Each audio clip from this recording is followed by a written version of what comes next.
Hello folks, and a warm welcome. You're tuned in to my meditation, the Outdoors series.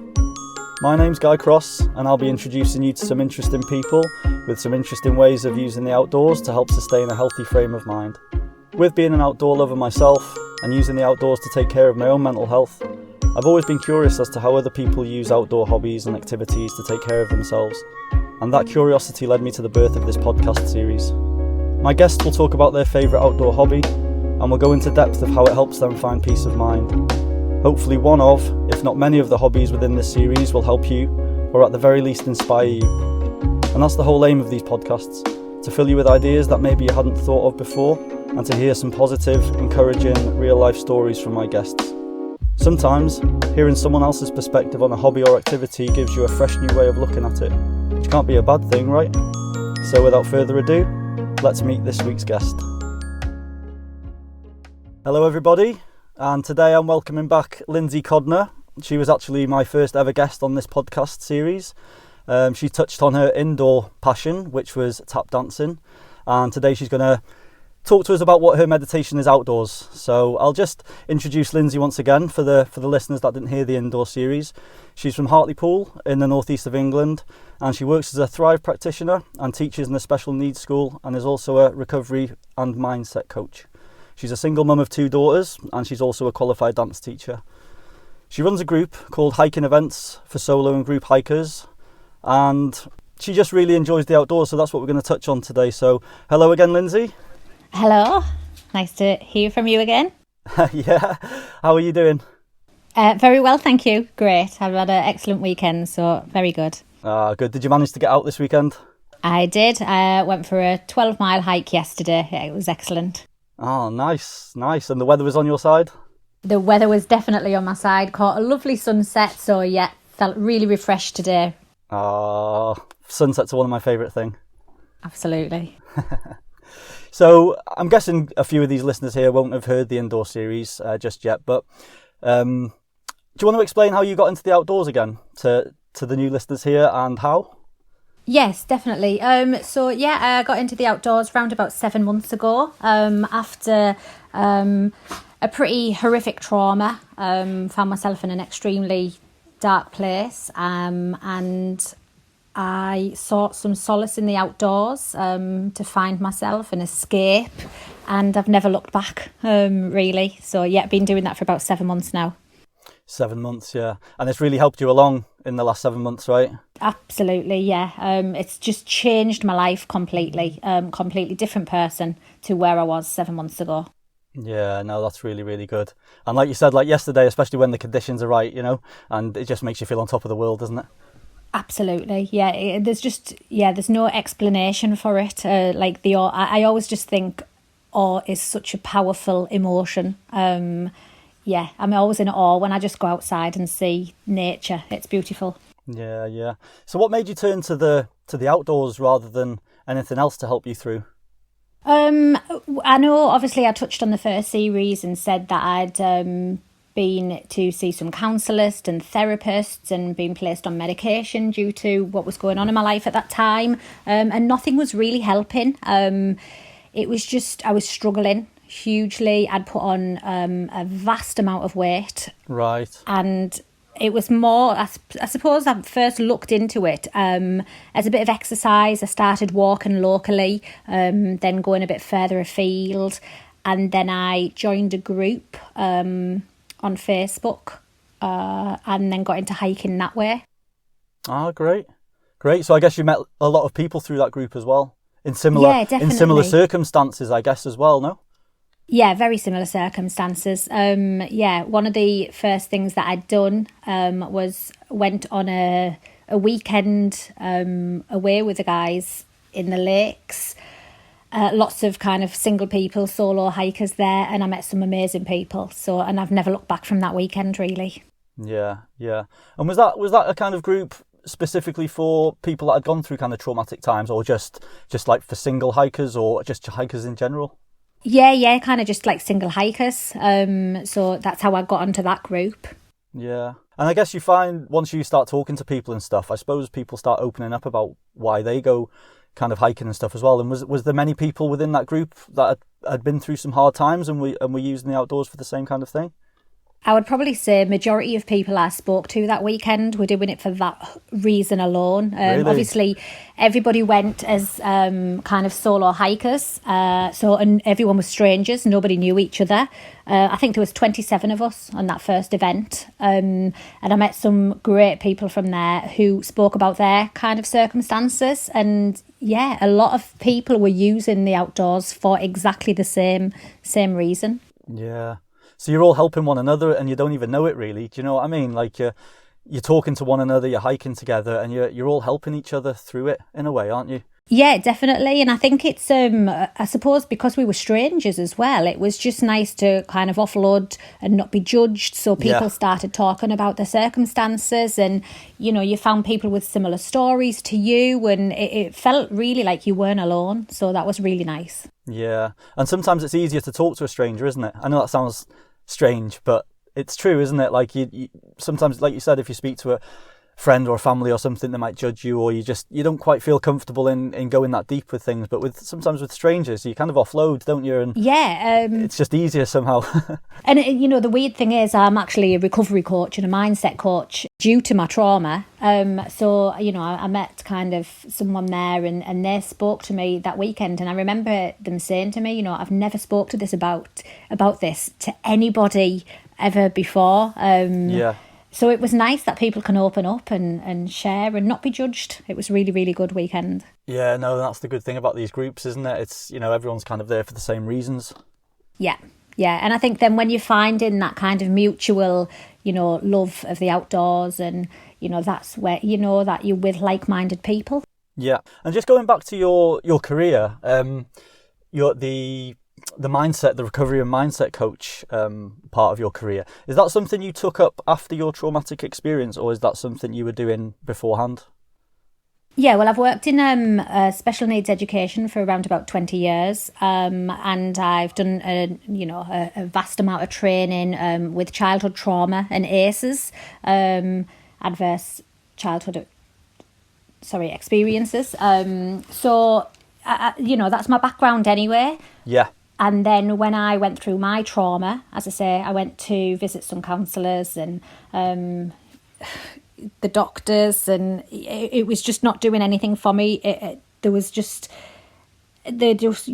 to sit in the past and talk about the trauma, and it's not where I wanted to go. I wanted to move on from it. So I sought a recovery coach myself, and then started training once I'd kind of found my recovery. Yeah. Because of my background, I started training and doing a lot of mindset training, NLP training, and that's kind of where that's come from. I suppose the way I've got into that is because, counselling's not for everyone, and, sometimes I think there's got to be a lot of different routes for people. So that, it was a different route I explored and it worked for me. So I thought if I train myself up on it, well, not myself, but if I get trained on it, hopefully I can support people in the future. Yeah. No, that's really cool. And I remember not one of the things you said to me on our first call was that you found the outdoors to be a lot more help than any doctor or therapist that you found out there, which I kind of found quite funny in a way, but it just goes to show the power of the outdoors to me, Absolutely, yeah. And particularly that first weekend that I went on with those, and who I now call really good friends, it was just, what I'd gone through with the counsellors and a therapist and doctors, they couldn't help me at all. And then I just, I chose to go in the outdoors and meet these people. Yeah. And it was just, it changed my life, completely changed my life. Yeah. And I guess just thinking about it now, just talking to people that have gone through similar experiences or anything just as traumatic as yourself is probably more beneficial than speaking to a doctor, isn't it, in a way, because they've been through the same, they've felt that they've had all of them same feelings and emotions, and you can kind of bounce off one another, can't you, and understand each other, rather than a doctor who doesn't really know what you're going through and can only guess what's going to be good for you in a way. Yeah, 100%, after speaking to people and hearing their stories, so, sometimes that's the reality kick you kind of need to go, actually, I'm not alone. Yeah. There is other people going through, similar things or worse things, or, I know you can't you can't measure trauma, but it was nice to kind of hear people and think, wow, this is where they've come from. Yeah. And yeah, I'm a really positive person anyway, and particularly, and I know you're going to touch on the group, but the guy who runs the group and I support, he's very motivational and he kind of inspires people. So it was really kind of speaking to him and a few of the others that, made me kind of turn my life around. Yeah, it's just amazing the power of just speaking to someone else, isn't it? And, definitely. And like you just said, that's kind of one reason for these podcasts as well is people are talking about their kind of traumatic experiences and how they got out of them, but it's the reason for that is to show that people do really go through some dark times, and people have done, and they have come out of the other end of it without taking pills and all of that kind of stuff. They've found it through the outdoors or their indoor hobbies, which is just showing that people can do it, and they're not alone.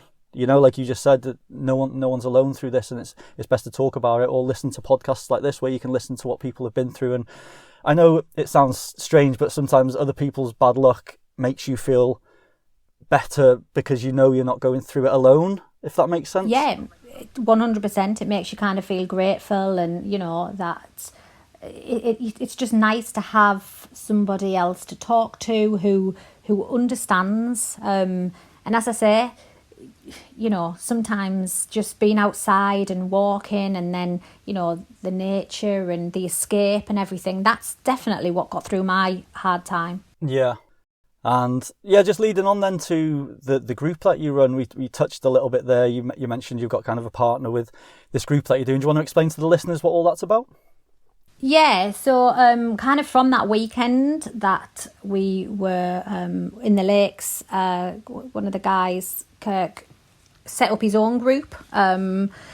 He really wanted to inspire people and bring them together, people, who have the love of the outdoors, and he wanted to bring them together and get people to make new friends and from all over the country.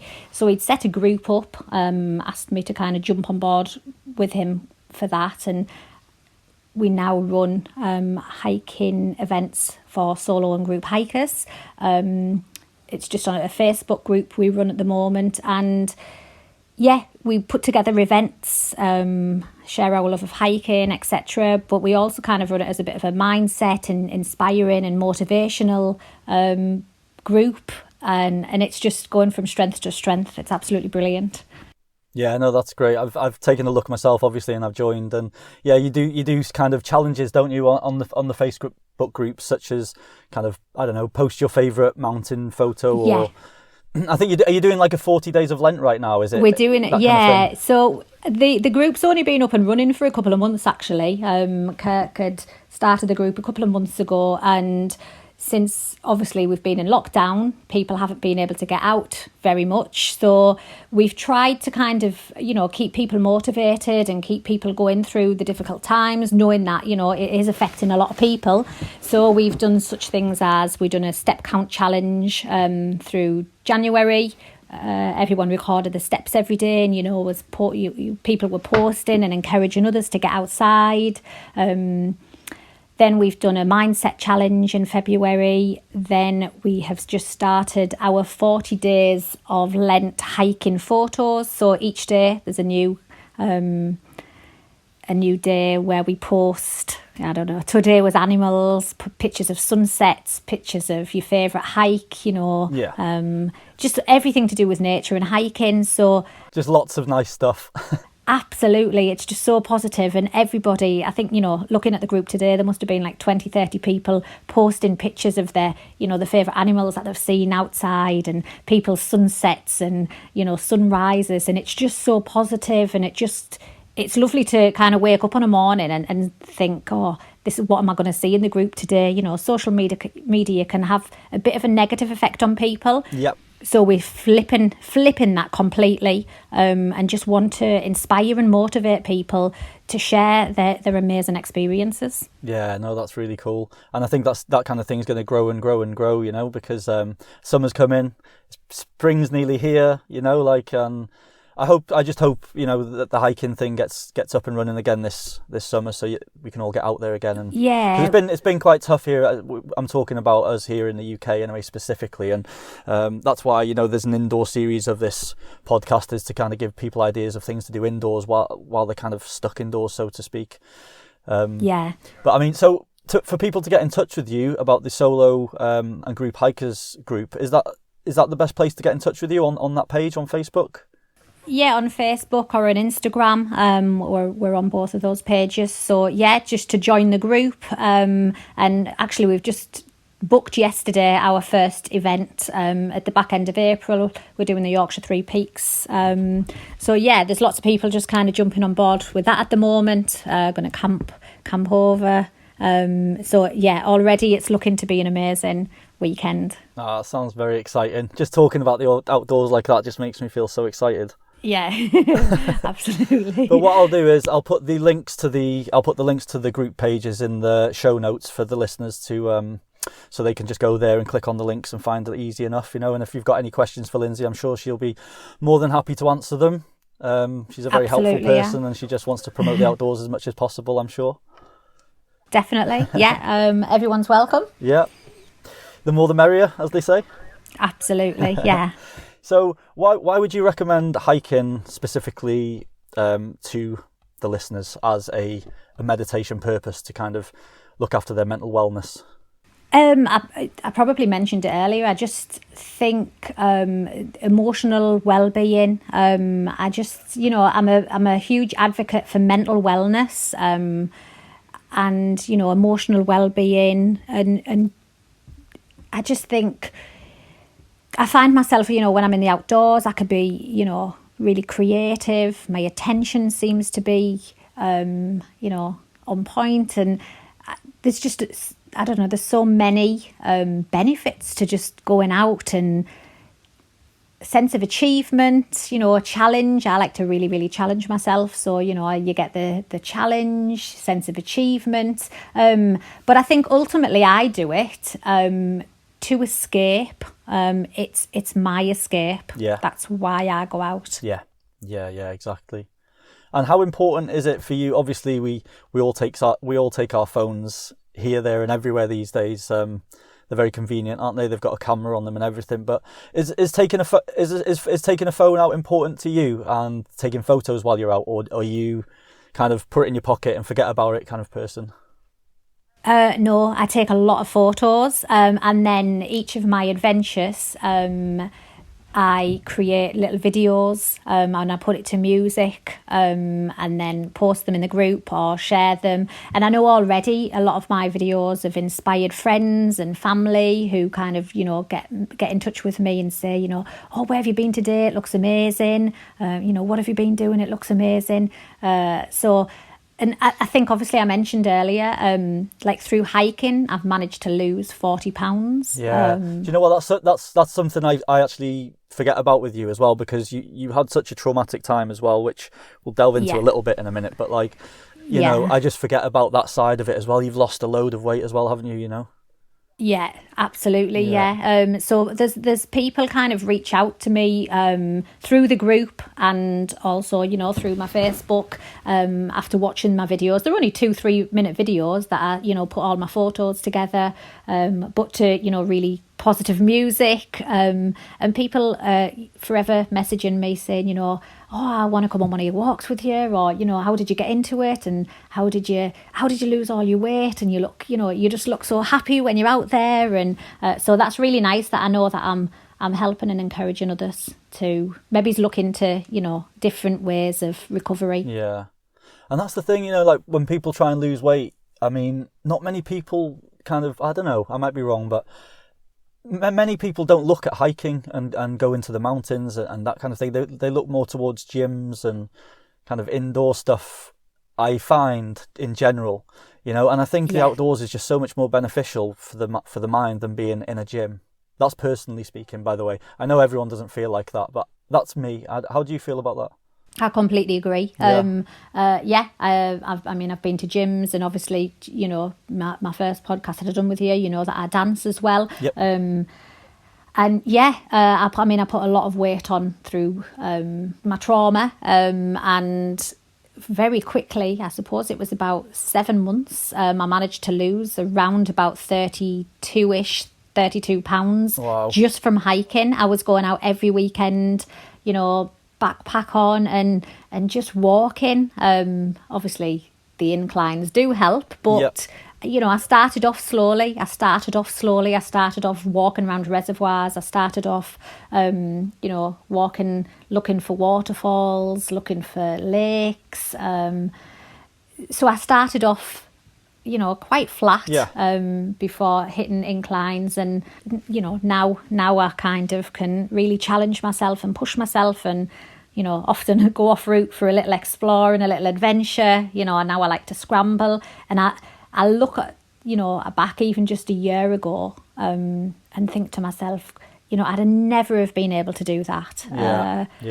So, the benefits have just absolutely been incredible for me. Amazing. I mean, I've got another guest who's coming on, and he's very similar. He lost a lot of weight. I don't want to give too much away here, but he's lost so much weight. He'd never climbed Snowdon before, and he's done it 78 times. Wow, that's amazing. Yeah, a very interesting guy. I'm really looking forward to doing that one. But So there are many people that are doing that, and like you just said, then it's start easy, isn't it? Just go for a local walk on a flat. Yeah. Find maybe a little hill, and then just work up to it. Don't get too kind of overwhelmed by a big hike. I think that's the main thing, isn't it? A lot of people think, like a 12-mile hike up that mountain. No, I can't do that. But you work your way up to it. It's like anything, isn't it? It's like you've got to start somewhere, and it's always at the bottom. So yeah. And I started to do, obviously, I solo hike now, or I go out with friends. Obviously, not at the moment, but go out with friends, and I started on the flat, and I look at where I am now, and I think, wow, how did I probably at 44 I feel fitter now than I ever have in my entire life. Yeah, that's unbelievable. So that's great. Yeah. Well, you started on the dance floor, actually, didn't you, at 3 years old? That's when I certainly did, yeah. Started when I was very young. But once I'd hung my dance shoes up, I was doing really nothing to physically keep fit, apart from being a full-time mum. But, like the energy levels that I have now, particularly after, coming off a hike on a weekend is incredible. Yeah. Amazing. And I think that's down to also how, because you're feeling so good, like you're just feeling high, aren't you? You've got that high of the outdoors, and it just kind of pushes you when you're out there. It's just amazing to me. Yeah, and that's it. Yeah, it boosts your mood, doesn't it? So, I think that the last time, not the weekend when I was out, last week I'd went to the local hills, and I was climbing, kind of, scrambling down rocks and things. And wow. My kids were with me, and they were like, Mum, how do you do this? So, it's great that, I can keep up with my kids now, and, I take them with me, and we go scrambling up rocks. And, at 44, I can keep up with them, and probably outrun a lot of younger people who I know. So yeah. Definitely. Oh, that's cool. Really, really. And it's great that your kids like it as well. You're setting them off on the right foot, aren't you? You're kind of getting them out there, sending a subliminal message to them, get to the outdoors. Yeah, absolutely. And obviously, they've been through horrific trauma themselves. So, for them to kind of know that they can go as an escape. And we'd went out last week and watched the sunset, the three of us together. Yeah. And, it was perfect, Beautiful. They loved it.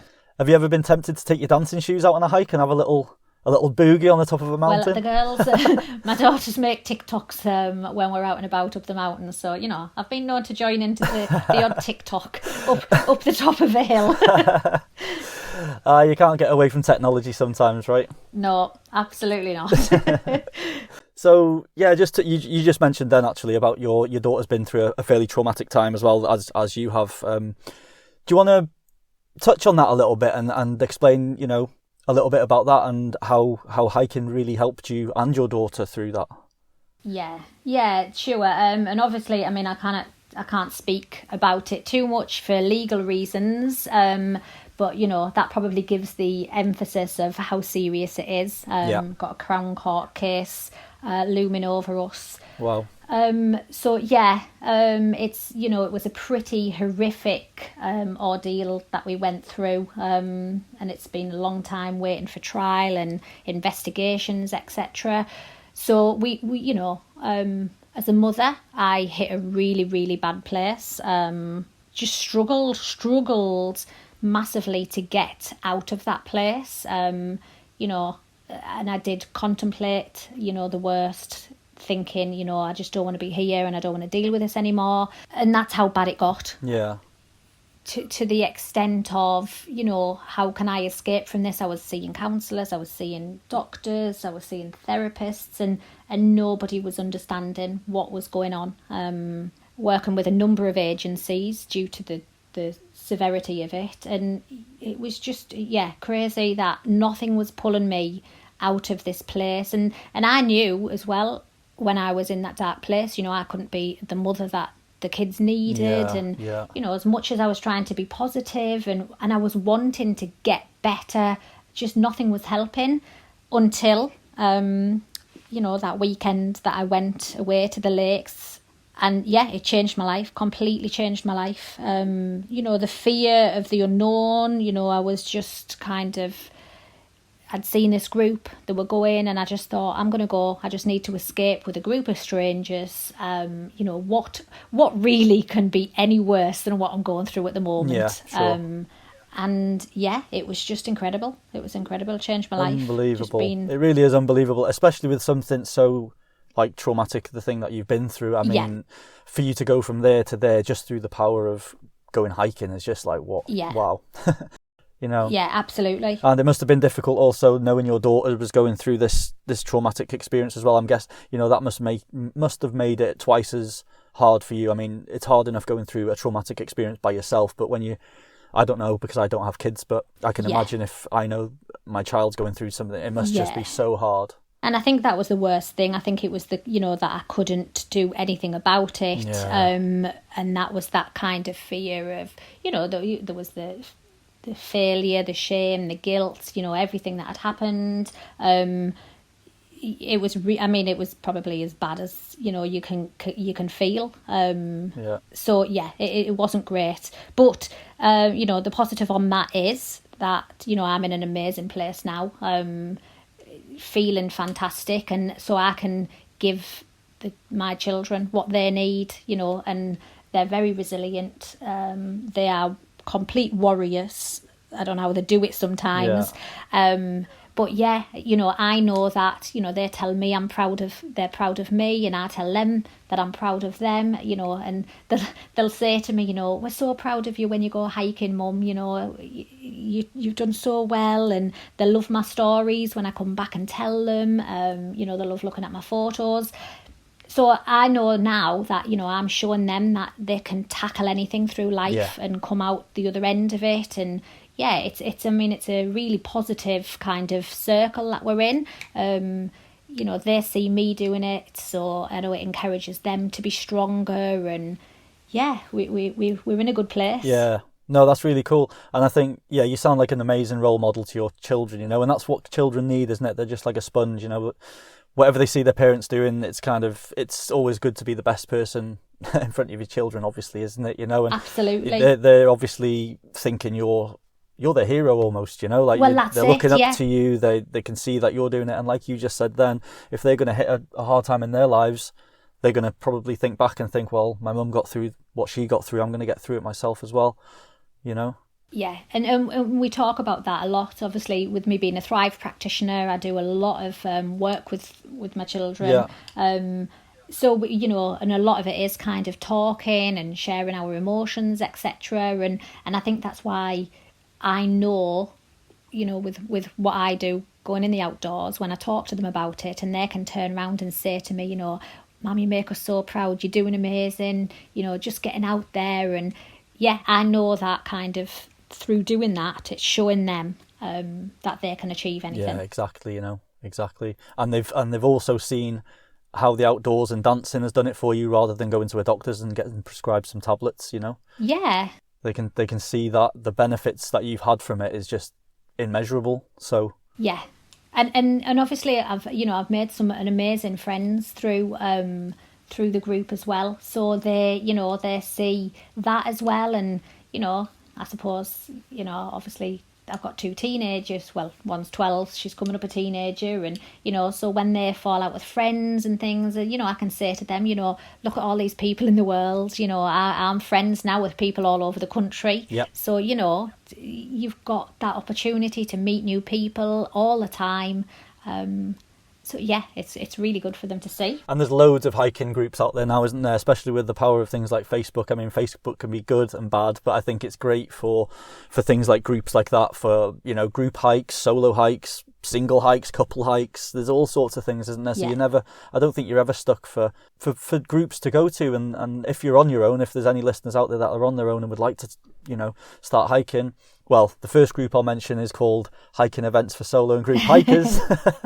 But there's many options, isn't there? If people can't kind of get to that part of the country, you'll find something, I'm sure, around your area, and it's definitely worth getting in touch with people, isn't it? And most of the people I've spoken to about this have said it's the best thing that they've ever done, and reached out, and just to speak to strangers about it is just a breath of fresh air, because, like we just touched on before, you don't kind of get judged, or you don't feel like uneasy. Yeah. I remember that first weekend that I went, even at my age, I was kind of really scared and thinking, oh God, I don't know anyone, what am I doing? Walking into a group of strangers, but straight away I was just put so at ease. Everyone was so friendly. It was wonderful. And then obviously when Kirk had set his group up and asked me to join him, I absolutely snapped his hand off at it, and our group now is just growing, and people are just saying to us, thank you so much, this group's amazing, it's so positive, you inspire us. It's a really, really positive group. No, that's great, and I'm really hoping things are going to open up this year for us all, like I said before, and if it does, I'll be over like a shot to come over to one of your little hikes. Definitely, yeah, it'd be great to have you on board. Absolutely. Okay, cheers, Lindsay. Well, that's kind of the end of the questions for you, I guess. And as usual, at the end of the show, I do a section called Turn the Table, where the guest can ask me a question, and they don't have to if they don't want to. But do you have a question for me today? I certainly do, yeah. It's probably one for you to think about, but here we go. What would your perfect day look like? From the moment you woke up on a morning, explain your perfect day to me. What would it look like? I'd say I almost had the perfect day over the weekend, in actual fact. It was just waking up to a nice summer's day. I could hear the birds outside, and it was very calm. There was no wind. I had a nice breakfast. I made a nice little packed lunch to go on a hike. And that's what I did. I just took myself on my bike. I cycled for about 20 minutes, tied my bike up to a post, and then just set up off onto the mountains for about 5 hours, and just took in the scenery. And I did a little bit of videoing actually as well. I quite enjoy videoing, and I love doing that when I'm hiking and stuff. And it was just beautiful, to just be able to do that from where we live, basically. And then getting home, and then taking a nice hot shower, cracking open a little beer, have some nice dinner, and then just have a nice relaxed evening, maybe get a book out or go through some of the photos I might have taken on that day or something like that. I mean, that's a simple kind of perfect day to me. Excellent, yeah. Yeah. Sounds like a great day, to be fair. Yeah, I mean, honestly, I was up there it was on Saturday. It's the most amazing conditions, and I was overlooking the ocean from the mountains, and the wild horses were up there. We have wild horses here called the Carneddau wild horses, so they're just roaming around, and they get quite close to you and stuff. You just feel so amazing up there, Sounds perfect. You'll have to come over like I say, once everything's kind of eased and stuff, through these podcasts. I'm meeting quite a lot of people, obviously they're into the outdoors, so it's going to be great to kind of hook up with some of the people, and it really would. Yeah, it would be. We might see if we can get maybe like through your group page, maybe we could see if we could get everyone, well, not everyone, but as many kind of guests as possible together. That'll be quite cool, wouldn't it? Yeah, that'd be great. It would be definitely cool. Yeah, it sounds like a lovely place. Right, well, I'll have to crack on with that then. Excellent. Okay, Lindsay, well, thank you very much for your question. Thanks for talking to us again, and an extra thank you for, delving into your darker times again, just to kind of show people where you've been and where you've come out the other end through using the power of the outdoors and your tap dancing, So thank you very, very much. Thank you. Take care. Take care, Lindsay. Bye. Bye. So there we go. Another lovely chat with Lindsay. She really is an inspiration, especially to her two daughters. To have a mother go through such difficulties and come out the other end as strong as fit as she's ever been, they must be so proud of their role model. Lindsay has used the outdoors to her benefit, to its full potential, to bring her back into a life of happiness and positivity. No doctors needed, no therapists needed, just the mountains. Along the way, she's met some amazing people who have gone through traumatic times themselves, and by hiking together and talking to each other about their problems, they're all helping one another. If you missed Lindsay's first podcast, which happened to be the first podcast ever on this channel, I'll leave the link in the show notes alongside the link to her hiking group page. In that podcast, Lindsay discusses what she uses as her meditation indoors when she's unable to get to the mountains, which happens to be her childhood passion. Thank you once again for tuning in. If you want to join us over on Facebook and Instagram, then search for My Meditation Podcast. I'll leave the links to both in the show notes, as well as the link to the official My Meditation Podcast channel, which you're more than welcome to subscribe to. The Facebook and Instagram page offer positive, inspiring and light-hearted quotes, photos and videos designed to bring a little happiness into your life. If you found any value from this podcast, I'd highly appreciate it if you could rate it and review it. And if you're feeling extra passionate, then please feel free to share it with the world and spread the word. It all helps the channel grow, which in turn means we can reach more people, which means helping more people. These podcasts are getting released every fortnight, so I hope you can join us for the next, and who knows, it could be about an interesting hobby or activity that could possibly be a life changer for you. Until then, take care and have fun, folks. Peace.